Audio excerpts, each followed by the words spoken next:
Salam sejahtera, jumpa lagi di IT News. Hari ini kami akan informasikan berita tentang coronavirus jenis baru tersebar keluar dari pusat virus di Akademi Ilmu Pengetahuan Tiongkok cabang kota Wuhan pada bulan November 2019. Sudah banyak warga Wuhan yang terinfeksi pada bulan Desember 2019. Menurut pengakuan juru bicara Kementerian Luar Negeri Hua Chunying, sejak 3 Januari tahun ini Amerika Serikat telah mendesak komunis Tiongkok untuk secepatnya mengatasi krisis tersebut. Simak berita selengkapnya. Amerika Serikat dan Tiongkok diam-diam telah melakukan negosiasi sampai lebih dari 30 kali. Energi yang dihabiskan lebih banyak daripada negosiasi untuk perjanjian perdagangan antara Amerika Serikat dengan Tiongkok. Itu menunjukkan bahwa pemerintah Amerika Serikat khawatir dengan penyebaran coronavirus jenis baru itu jika sampai mendunia.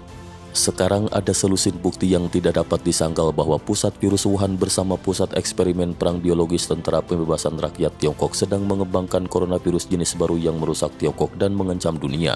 Saat ini analisis yang paling dapat diandalkan adalah bahwa bangkai hewan yang digunakan oleh laboratorium dan yang disuntikan dengan coronavirus jenis baru itu belum dibakar atau didesinfeksi dengan segera, yang mengakibatkan kebocoran virus atau penyebaran virus. Ilmuwan India percaya bahwa coronavirus jenis baru adalah virus buatan yang dibentuk oleh para peneliti Wuhan dengan memasukkan virus AIDS secara paksa ke dalam coronavirus, menjadikan virus itu lebih berbahaya karena memiliki daya infeksi yang lebih kuat. Menghadapi tuduhan masyarakat, Xi Zhengli, peneliti di pusat virus Wuhan, bersumpah bahwa penelitian mereka tidak ada hubungannya dengan coronavirus baru. Namun netizen menemukan serangkaian makalah yang diterbitkan oleh Xi Zhengli di majalah profesional Inggris dan Amerika. Dengan demikian, kebohongan terkuak ia tidak dapat lagi menyangkal.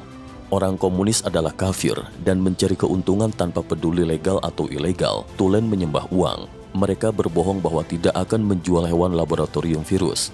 Selain kesaksian dari seorang pekerja di pusat virus Wuhan, netizen telah menemukan argumen baru. Itu adalah vonis terhadap Li Ning, seorang profesor dan ahli di Universitas Pertanian Tiongkok dan anggota Akademi Ilmu Pengetahuan Tiongkok yang baru saja diputuskan pada 2 Januari 2020 di Beijing.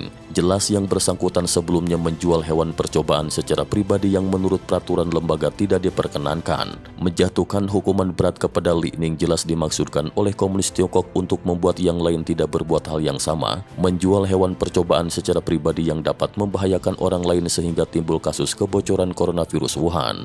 Fakta bahwa Li Ning mampu menggelapkan 10,17 juta renminbi dari menjual hewan percobaan secara pribadi menunjukkan betapa besarnya pundi gelap ini. Bagaimana seorang komunis tulen yang orientasi hidupnya mencari keuntungan tanpa peduli legal atau ilegal merasa jera. Pasar penjualan makanan laut Huanan di Wuhan, tepat di sebelah gedung Wuhan Institute of Virology, paling mudah untuk menjual hewan percobaan. Bangkai hewan percobaan yang tidak dibersihkan dari coronavirus jenis baru akhirnya menjadi sumber penyebar virus tersebut di pasar itu. Begitu coronavirus menyebar dengan dahsyat, komunis Tiongkok lalu mempublikasikan sebagai infeksi paru-paru atau pneumonia dan langsung memvonisnya sebagai akibat warga Wuhan suka makan masakan daging kelelawar, berbohong demi menyembunyikan fakta. Guangdong sebenarnya memiliki banyak warga yang suka mengkonsumsi masakan daging kelelawar, sedangkan warga Wuhan tidak banyak yang mengkonsumsi daging kelelawar.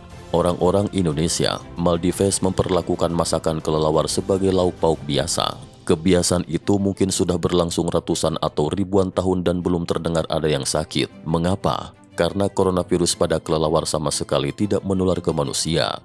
Komunis Tiongkok masih tidak memiliki rasa penyesalan meski sudah merugikan rakyatnya dan mengancam masyarakat internasional dan masih mati-matian menyembunyikan fakta. Tetapi Amerika Serikat memiliki ahli virus biologis terbaik dan pada akhirnya akan dapat mengetahui secara jelas.